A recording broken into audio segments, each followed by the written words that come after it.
ուրեմն ժողովրդին կառավարության գործիքներն եմ ասում, թմրամոլությունը մեկ։ Կախվածություն է, ամբողջ կյանքում կախվածություն է։ Մարդը եթե գումար չունի, ինչ պետք է անի։ Գողություններ, ավազակություն, խաբեություն, շորթում եւ այլն եւ այլն։ Մեր մոտ հանցագործությունների աճը աստղաբաշխական թվերի է, չէ՞, թե դե ասում էին, հիմա անայի կադրերը սուպեր են, բանից է խոսում, գրագիտությունից է խոսում, չգիտեմ ինչու հանցագործությունների աճը, այդ հանցագործությունների աճը նաև կապված է թմրամոլության կտրուկ աճի հետ, թմրամոլների կտրուկ աճի հետ։ Ուրեմն առաջին թմրամոլություն, երկրորդը խաղամոլություն։ Այսինքն դա եւս մոլություն է, հիվանդություն է։ Մարդը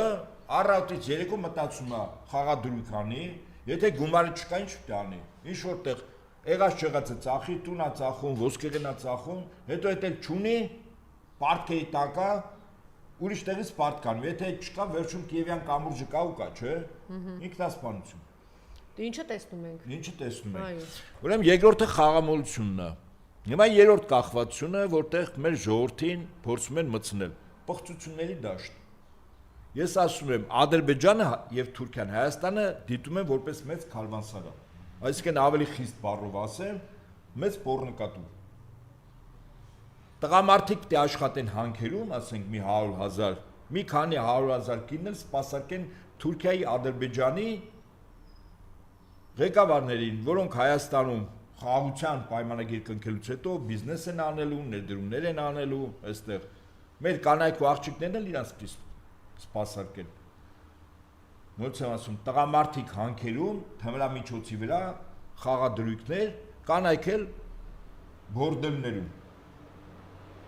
Էսա, երկիրը բայր ոնց են կառավարում։ Իդեպ ասեմ մի հետաքրքիր փաստ։ Կուբայում 1961 թվականին, 61-62-ին այդ հեղափոխությունը իրականում այդ ապստամբությունն էր, այդ ժողովրդի։ Կուբան Միացյալ Նահանգների համար դարձել էր մեծ պոռնկատու։ Կուբայի կանանց 90% եւ ավելը աշխատում էին բորդելներում։ Ու վերջ։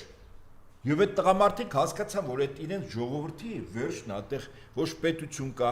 ոչ ժողովուրդ կա, ոչ կին կա։ Դրա համար ապստամբեցին։ Հիմա Ադրբեջանը եւ Թուրքիան միջնորդավորված կամ ուղակի այս գործը անում են։ Այն մի տոննա կոկային ինչ եղավ։ Եթե հարդա։ Չկա, հա, ոնց որել է։ Չկա։ Ասում են տղերքը իրանց օգտագործման համար է։ Կարող է Նիկոլի օլիգարխները իմանան։ Այդ Մակրոնին հարցրեք, Ստարմերի ու Մերցի հետ նստած, երբ որ բան էին անում, Ստարմերը տարբեր աղբյուրներով ասում են, բանա, արվամոլը, այսինքն միասեռական է։ Մակրոնի եւ Մերցի համար թմրամոլ էր, ակնհայտ էր, տեսախցիկը նկարեց, պահեց, չէ՞, նույնիսկ մասնագիտորեն են ասում, որ դա անձեռոցիկ չի կարող լինի, որտեղ պահելուց վերևի ներքևի մաս էր անում, ծանրությունը հանկարծ որ չթափվի, հակառակ կողմով պահի եւ այլն։ Այսինքն, այս սրանց պապաներն էլ դրանք են։ Այլասերված, միասեռական, թմրամիջոցի վրա նստած, բայց ժողովուրդն էլ դες պիտի անի։ Նոց եմ ասում, եվրոպական այն երկրները, որոնք ժամանակին աֆրիկական մայրցամաք, հնդկաչին եւ այլն, որ նվաճել են, այդ երկրներն ինչ են արել։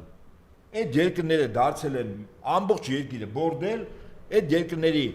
իքական սեռը իրանց համար է աշխատել, տղամարդկանց էլ կամ հանքերում են տարի աշխատացել, նստացել են նարկոտիկի վրա, այն ժամանակ խաղամոլությունը այդքան տարածված չէր, որտեղ գործիքակաց չկար։ Հիմա խաղամոլության վրա։ Այդ է ձեզ ինքնասպանությունների, սպանությունների, հա, ինքնախեղումների հազար պատճառ։ Որ դենց է կառավարում են, բայց դիմադրության օղակներն էլ զրո են։ Այսինքն այս հիվանդությունը, քանի մեր ժողովրդի առողջ մասի ամբողջ եղածը չի կերել։ Մի կողմից կոկային, մի կողմից խաղամոլություն։ Մյուս կողմից անբարոյականություն։ Հիմա օրինակ ինձ հետաքրքիր է այս բաները։ Գիշերային ակումբները սնկի նման աճել են։ Ովքեր են այդ գիշերային ակումբներում աշխատում։ Այս օլիգարխի տղերքի բարդելներն են երևի։ Մարդիկ նախկին իշխանությունների ժամանակ այո իրաց բաստողում են եղել, որ բականի սուճինյորներ մամաների հետ աշխատեցին։ Հիմա սուճինյորները պետական մակարդակով են սուճինյորություն անում։ որը մեծ հաշվով մեծ դժբախտություն է, որտեղ այդ բորդելներում նաև մեր երեխեքն են։ Որոնց պապաները չեն կարող տուն պահել, որտեղ կամ թմրամոլ են, կամ խաղամոլ են, իրանք էլ տետան բոզություն անեն փողով։ Էսա, այս երկրի ապագան էս են սարքում։ Հենց որ վիճակը շատ ավելի ծանր է, Այո։ քան իրականում մենք պատկերացնում Չէ, ենք։ տենց օր չկա, որ բացես մեկ էս Եվ պատկերացնում կամուրջից եք- նետվեց 4 տեղ վթարա, սա է տեղի Դանակահարությունները, այս վերջին շրջանում հայտարարություն։ Ինչա։ Պատիկինն էլ ասում է կրթեմ, գնա քեզ ու քո կադրերին կրթի, քո փողոցայիններին կրթի, որ պատահական, չգիտես որ գրողի ծոցից գծած ամեն մի թափթփուկ այսօր հայտնվելա, չգիտեմ որտեղ։ Հիմա Ինջաթորների։ եթե այնինչ ասում ենք վերացական չի, հանցագործությունների, թմրամոլության Իրենք են աճը, ասում, խաղամոլության, իրենց թվերով է, ոչ թե իրանց հա, մենք իրենց չենք ասում, թվերով։ խաղամոլության 10 միլիարդ եւ ավել։ Խաղացող, այսինքն մարդիկ եղած չեղածը ծախում են, գումար խաղացող են դարձել։ Այդ դրա համար, Հիմա 20 միլիոնանոց հարսանիքի համար։ Եվ նրանք ովքեր որ այս ամեն ինչը կազմակերպում են, օրինակ մենք կարանք իրանց ասենք Անժելա, մենք ձեզ չենք վստահում։ Ես կարող եմ ասել դուք գետեք, տհասեք, իրանց բարերը փոխանցեմ իրենց։ Չէ, Դավաճան եք, չէ, իրենք Հիմա այն մարդիկ ովքեր որ իրավիճակը ես տենց եմ գնահատում։ Եվ ես ոնց կարամ ասեմ իշխանություն կոչվածը, որը երկիրը բերում է այս ավերի մեջ, ես իրանց ասեմ, գիտեք ինչ, ես Փաշտյան Նիկոլին չեմ վստահում։ Այսինքն ինքը իմ երկիրը, իմ տունը մտել է, պղծում է, ավերում է, փչացնում է, գրավում է, գաղթական է սարքում, հանցագործ է սարքում, թմրամոլ է սարքում, ես ասեմ, ես Փաշտյան Նիկոլին չեմ վստահում։ Կողքից չեն ասես մարդը հոգեկան հիվանդ է, տունը տավերել է, դու ասում ես, ես իրան վստահում եմ կամ չեմ Պետք է վստահում։ տեղի ունենա այն, ինչ որ պետք է։ Շնորհակալություն։ Ես էլ եմ շնորհակալ։